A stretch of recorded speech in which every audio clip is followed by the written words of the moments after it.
Buddy Mcgirt thinks that with the right adjustments, Deontay Wilder can actually beat Tyson Fury in their rubber match. So I'm going to quote Buddy Mcgirt here. He said, "It's just little minor adjustments, nothing major. Just minor things that fighters tend to get away from. There are things I know can be corrected. He needs to use more of his athleticism. I'm going to keep my secrets to myself, but I'm just going to tell you this. It's little things he needs adjustments on. He makes those adjustments, nobody is beating him." I think one thing he does is rely on his power too much. He doesn't set it up like he should. He has two hands, don't he? So if one doesn't work, he has to use the other, then put them together until you figure it out. He's got to do different things to disguise that right hand. He's got to make sure that when he starts training camp, that his body is back where it should be. Sometimes if you lose a fight like that, if you face someone else in between, you'll never get the best out of your fighter, because sometimes they have just one thing in mind, the guy who just beat them and the way they beat you. So physically, it's about how he's going to be. If he's okay physically, that'll make him better mentally. I just feel that if anyone's going to defeat Fury, it's going to be Deontay Wilder. All right, those are the words of Buddy Mcgirt. For those of you who don't know, Buddy Mcgirt was a professional fighter himself way back in the days, welterweight, and he is now a professional boxing coach. So as far as what Buddy Mcgirt said, Deontay Wilder doesn't have the skills that Tyson Fury has. But sometimes the element of surprise can catch a fighter off guard. And even if he's more skilled than you, because he hasn't prepared for a particular set of tactics, it can throw him off and, you can actually end up beating him. And I'll give you an example. When Carl Frampton beat Leo Santa Cruz in their first fight, most people expected a similar performance in the second fight, but Carl Frampton winning even more comfortably because he outboxed Leo Santa Cruz. And Leo Santa Cruz traditionally was a guy who always fought on the front foot, fairly stereotypical Mexican style. And I remember going into the rematch, this is when Carl Frampton was still with the McGuigans.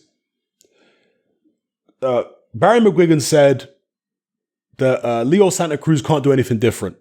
So we're just going to beat him even easier than the first time. I know some people are saying he might box, this, that, and the other. Nonsense. He can't box on the back foot. He only knows one way to fight, and that's how he's going to fight Carl this time. Carl Frampton obviously believed it as well. The whole McGuigan team believed it. And what happened when the fight took place? Leo Santa Cruz came out and he boxed at long range. Totally threw Carl Frampton off. Frampton admitted it. He didn't expect the guy to box that way. Didn't think he could box that way, because you don't think of Leo Santa Cruz as a good long-range boxer. So really and truly, Carl Frampton is a better long-range boxer than Leo Santa Cruz, but he hadn't prepared for that kind of style. He hadn't prepared for Leo Santa Cruz to use those natural physical advantages to height and reach.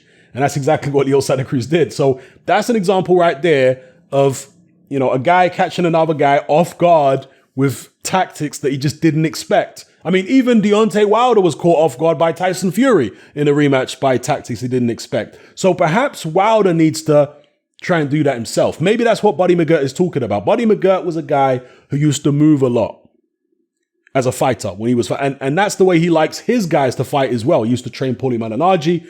He probably the best example of taking a guy who was a real out-and-out slugger and turning him into a boxer-puncher was Arturo Gatti. He basically allowed Gatti to have a longer career because, gave him a little bit more longevity by getting him to use his legs, box, move around and stuff like that. So he did a good job of Gatti. Obviously, Gatti eventually lost again anyway to Mayweather and other people, but still, that was a good example of what Buddy Mcgirt can do. And even in recent times, Sergey Kovalev, right? So Kovalev was knocked out by Alida Alvarez in their first fight. And he said, you know what? You got a box now. Forget about trying to knock people out. Just go back to basics. Do what you were doing in the amateurs. And that's how he prepared him for the Alida Alvarez rematch. Was an immediate rematch. And immediate rematches are tough to win, because it's a mental battle, not just physical and not just tactical. But Buddy Mcgirt prepared him well, won in their box beautifully, and he managed to beat Alida Alvarez and regain his WBO World Light Heavyweight title. So I know Deontay Wilder is ungainly and stuff like that, but he can box on the back foot. We've seen him box on the back foot in numerous fights. Probably the best example would be against Bermane-Stiverne. Now, obviously, Bermane-Stiverne is nowhere near as good as Tyson Fury, but still, could he catch Tyson Fury off guard by employing movement? Now, he was on the back foot against Tyson Fury in the rematch, but that's because he was being pushed back. He wasn't going back voluntarily. He wasn't trying to move around and use his jab. Remember, Tyson Fury is 260, 270 pound man, very big man. If you get mobile on that guy, if you try and do maybe what Steve Cunningham did in the first couple rounds, you might be able to make it a little difficult. You know, I'm not saying you're going to beat Tyson Fury that way at all, but you might make yourself a bit more of a elusive target, mess Tyson Fury around, be a little bit awkward, try and get him frustrated. Then when he starts getting frustrated, you could sit down on a shot and try and crack him.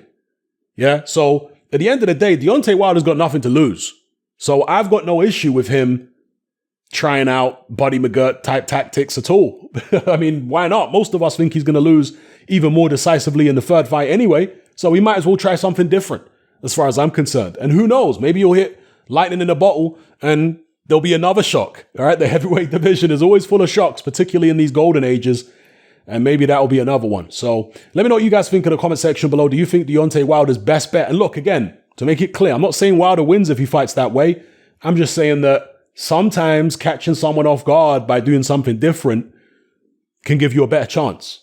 So let me know what you guys think in the comment section below. It's happening. I'm out. I've got a free podcast up on Patreon today for any of you to go listen to. It is a shortened version of a full podcast, which I've done for paying members on my Patreon. And it's about the current predicament that we all find ourselves in by way of health and this mass house arrest that we've all been put under. So in today's Patreon podcast, I have gone into extensive detail with a tremendous amount of research and dozens of research links for any of you to check out. You will, if you're a critically thinking person, appreciate what I've done there. And as I say, check out the free version. If you like what you hear with a free version, consider signing up for a membership. It's just £2 a month, the equivalent of $3 a month in US money. There's no commitment. There's no contract. You can cancel at any time. And there is a whole heap of content there, which you can listen to, including my Confessions of a Nightclub Bouncer series, and just hundreds and hundreds and hundreds of hours of other podcasts about all types of different topics and what have you. And I also do regular live streams on my Patreon. So if you want to holler at me and have some interaction, then check out my live streams. You know, one of the issues of doing live streams on YouTube is that there's so many people in the chat box. You're talking about hundreds of people at a time, sometimes 1,000 people in the chat box. It's impossible to get to even a fraction of the people's comments. And it's far less likely that I'll actually read your comment doing a YouTube live stream. But if you're with me on Patreon, there's far less people on the live streams. And after I do the live streams, they're also uploaded as MP3s for you to download on the Patreon app and listen to at your leisure, or just listen to it, live through the app. Listen to it, on the app, and you have the option to download it as an MP3 through the app. So anyway, check me out on Patreon today. It's about this current situation we're all in, the house arrests. It's business. We're all making the most of it. So check me out in there. The free version is available for anybody to listen to. And if you like it, consider signing up for the no commitment, £2 a month Patreon membership. All right, it's happening. I'm out.